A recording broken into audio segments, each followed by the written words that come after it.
is Bloomberg explaining about deepfake. Watch and behold, it's nothing less than I've told you. I've made videos about all this to show you what they do, but this is what they're doing to us all the time. The government, the politics, this is what they're doing with the actors and etc. like that. We're entering an era in which our enemies can make it look like anyone is saying anything at any point in time. Jordan Peele created this fake video of President Obama to demonstrate how easy it is to put words in someone else's mouth. Moving forward, we need to be more vigilant with what we trust from the internet. Not everyone bought it, but the technology behind such frauds is rapidly improving, even as worries increase about their potential for harm. This is your Bloomberg Quick Take on deepfakes.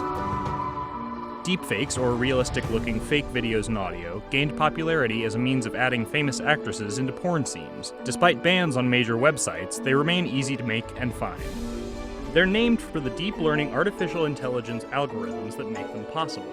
Input real audio or video of a specific person, the more the better, and the software tries to recognize patterns in speech and movement. Introduce a new element like someone else's face or voice, and a deepfake is born. It's actually extremely easy to make one of these things.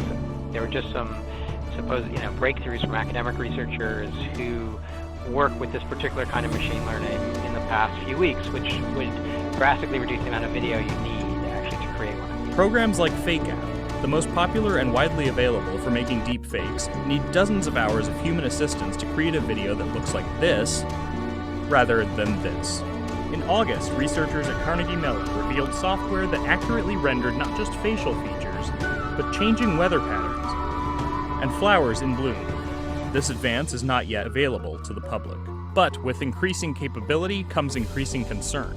This is kind of fake news on steroids, potentially. We do not know of a case yet where someone has tried to use this to perpetrate a kind of fraud or an information warfare campaign, or for that matter, to really damage someone's reputation. But it's the danger that everyone is really afraid of. In a world where fakes are easy to create, authenticity also becomes easier to deny.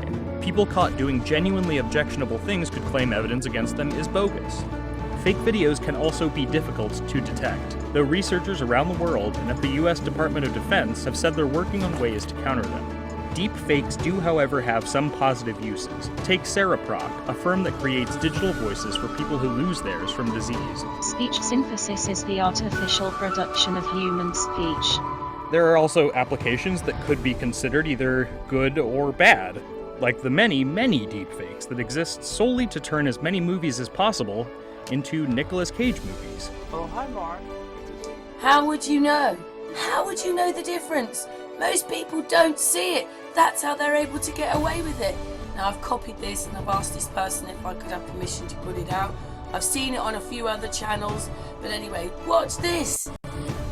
Hi folks, I am here with a very special message.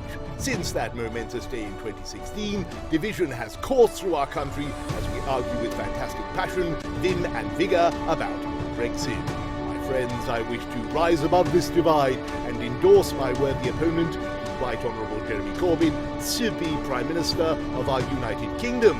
Only he, not I, can make Britain great again. Huzzah! Alas, why should you believe me? Much like Odysseus and his encounter with the Cyclops Polyphemus, I too am nobody. I am a fake bear. A deep fake to be precise. And as you can see, even I, the Prime Minister, can be affected by them. Yes, the unregulated power of technologies like this risk fueling misinformation, eroding trust, and compromising democracy. Yes, to help us rugby tackle deepfakes, not children, at futureadvocacy.org/deepfakes. Castigat, Redendo, Mores. And then, did you know that Michael Jackson and Donald Trump had a big connection with each other? That Michael Jackson stayed in Tower Trump, and this is where he met, this is where Lisa Marie came over and they had their affair supposedly there. So, it's all linked together. And then basically they're doing things together, going to see children or people that died and turning up together. Like, these people had quite a connection with each other, and we all know now that he didn't die, that he faked his death.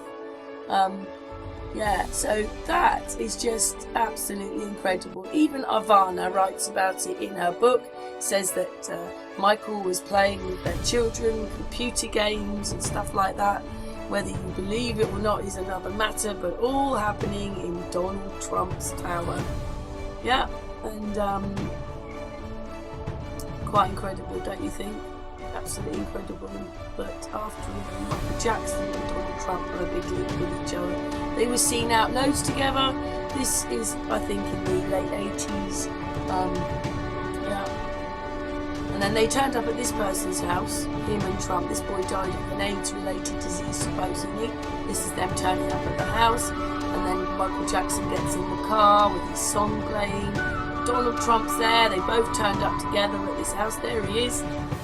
Look at that. And then, of course, they talk about the fact that this is the bit where they're talking about that these two got it on together at Trump Tower. Everything was set up for them, and that's, yeah, when they left there it didn't, but when they were there it did. And you know that these two marrying, the whole thing, what that was about. So, quite incredible. Doesn't really look like she wants to be there, to be honest, does it? No, she wouldn't do. But there you go. The deep fakes into people who know each other. Just look at that. Just look at it all. It's just... Anyway, they were sort of... This person was explaining in their video that even when this song was coming out, that the paedophilia things were being talked about. I just don't know about that side of it, that part. Well, what to say about all that, because they all seem to be linked to each other. Like, well, Michael Jackson isn't even dead, is he? He faked his own death, so... You know, and then you wake up and you see all this stuff. But you see this picture here? I don't think this picture's real either. I think those people are superimposed on the top, so nothing's ever real. Nothing. But anyway, thank you for taking the time to watch the fake video. Thanks a lot.